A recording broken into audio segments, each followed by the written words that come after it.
craques que disseram não para a seleção brasileira lá do canal MVP. Então bora lá reagir, deixa teu like, comenta, se inscreva e vamos lá. Eu tenho quase certeza que todos vocês que estão assistindo esse vídeo em algum momento das suas vidas já imaginaram como que seria aquele craque de outro país se jogasse pela seleção brasileira. Afinal, quem não gostaria que o Mbappé, o Cristiano Ronaldo, ou até mesmo o Lionel Messi fosse brasileiro? Em Messi com o Neymar na seleção seria massa. Seria um sonho, mas infelizmente a nacionalidade não permite que isso aconteça.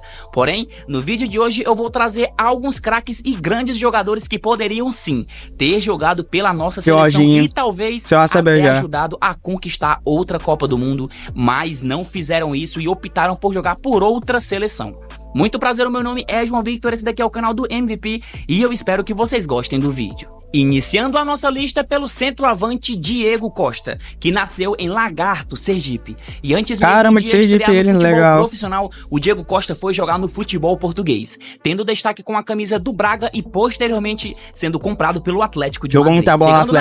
Ainda muito jovem, o jogador foi emprestado para diversos clubes de menor expressão, como o Celta de Vigo, o Albacete e o Real Valladolid. Porém, foi apenas na temporada 2012-2013 que o brasileiro ganhou muito destaque e mostrou todo o seu futebol, sendo dos principais jogadores do Atlético de Madrid nos anos seguintes e levando o time espanhol a até mesmo uma final de UEFA Champions League. Nesse momento, era inegável parece que eles perderam pro Real Madrid, né? Na final do futebol mundial. E a sua convocação para a seleção brasileira era apenas questão de tempo. Tanto é que em 2013 ele foi convocado para 2 amistosos do Brasil, um contra a Itália e outro contra a Rússia. Porém, por opção do Filipão, que era o técnico naquela época, o jogador teve pouquíssimos minutos em campo e então o Filipão optou por dar prioridade ao Fred e ao Jô. No meio daquele mesmo ano, o jogador recebeu a sua cidadania espanhola e dessa maneira foi convidado a se juntar à seleção da Espanha. E olha lá, ele aceitou o convite. Pela seleção espanhola, o Diego Costa jogou 2 Copas do Mundo, participando de 24 jogos e marcando 10 gols. Com toda certeza, ele teria muito ajudado a seleção brasileira naquele momento, principalmente na Copa de 2014, no qual os nossos centroavantes foram muito abaixo do esperado. Não, é doido. Deixem aqui nos comentários se a Copa que o Brasil teve foi 2014, e na Copa do Mundo de 2018. Nascendo em Maceió, Alagoas e sendo formado nas categorias de base do Corinthians alagoano com 17 anos de idade, o Pepe saiu da terra de onde nasceu e foi em busca de oportunidades de uma vida melhor em Portugal. Chegando em Portugal no ano de 2001, o jovem defensor ingressou nas categorias de base do Marítimo e logo subiu para o time profissional, ganhando muito destaque no futebol português. Por conta do seu ótimo desempenho no Marítimo, o Porto decidiu contratar o Pepe e por lá o brasileiro permaneceu até o ano de 2007, quando recebeu a sua cidadania portuguesa. Ainda nesse mesmo ano, ele recebeu a sua primeira convocação para a seleção de Portugal, sem sequer ser conhecido. O Pepe seria um zagueiraço, mano. Também em 2007, o Pepe foi contratado pelo Real Madrid e apesar da fama de violento e agressivo nas 4 linhas, e falar a verdade pra vocês, o pessoal realmente tinha muito razão quando falava isso. Afinal, o Pepe era simplesmente um cavalo. Não, o cara era o pitbull da zaga, galera. Se ele tivesse na seleção brasileira, tá doido, seria uma zaga muito boa. Ele, ou com o Éder Militão ali, tá doido, ele Marquinhos, pô, ia ficar muito boa essa defesa do Brasil, tá louco. Dentro de campo, e o cara batia até no Papa se fosse necessário. Verdade. Apesar de tudo isso, o Pepe foi e segue sendo um dos melhores zagueiros da sua geração. Pena que ele se aposentou agora há pouco, né, galera? Em 2024, ele jogou a Eurocopa agora, em 2024, ainda demorou muito, ele acabou se aposentando, né? Com 41 anos, e o cara jogou uma Eurocopa fenomenal, jogou muita bola ali na Euro com Portugal, tá louco? Muito bom jogador, pena que se aposentou. Tendo conquistado inúmeros títulos importantes, como a UEFA Champions League e a Eurocopa por Portugal. Com a camisa de Portugal, ele já jogou mais de 136 jogos e hoje, aos 41 anos de idade, continua sendo convocado para a seleção portuguesa. E detalhe, ele vai jogar a Eurocopa de 2024, pois mesmo com a idade avançada, ele continua sendo um dos melhores zagueiros do futebol português e europeu. Dessa maneira, com muitos méritos, ele garantiu a sua convocação para a Euro 2024. 4. O Pepe é um claro exemplo de dedicação, longevidade e qualidade. O cara é um baita zagueiro. Diferentemente dos outros dois nomes da nossa lista, o Deco iniciou a sua trajetória aqui no futebol brasileiro e teve uma curta passagem pelo CSA e pelo Corinthians. Após chegar no futebol europeu para jogar no Benfica, o brasileiro foi emprestado e ganhou muito destaque jogando pelo Alverca, onde ele demonstrou muito futebol e futebol de alto nível, sendo assim contratado pelo Porto em seguida. Com a camisa do Porto, o Deco ganhou destaque e renome no futebol mundial, sendo um dos melhores jogadores do mundo e ajudando o clube português a vencer 3 campeonatos portugueses e a tão sonhada taça da UEFA Champions League. E sim, essa é a mesma Champions League que o Carlos Alberto se gaba de ter ganhado e de ter marcado um gol na final. O Carlos Alberto é chato pra caramba. Em 2002, o Deco recebeu a sua cidadania portuguesa e se tornou apto para ser convocado para a seleção. E mesmo com a discordância de alguns jogadores, ele foi sim convocado para a seleção portuguesa. Uma curiosidade muito legal é que a sua estreia foi contra a seleção brasileira. Nossa, e ele incrível. A vitória de Portugal e de falta, tá louco. Sendo então a primeira vitória de Portugal contra o Brasil desde a Copa de 1966. Que legal, né?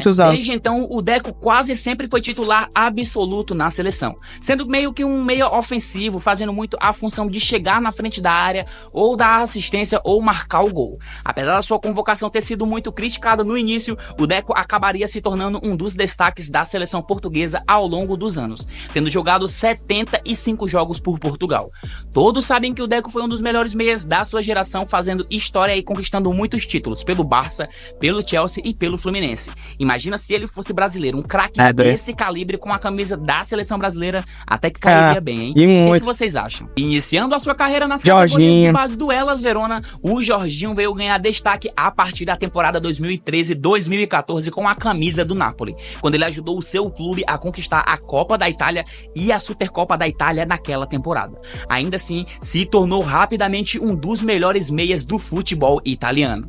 Ainda em 2016, ele já era cotado para fazer parte da seleção italiana, mas por detalhe, ele ficou de fora da convocação final para a Eurocopa daquele mesmo ano.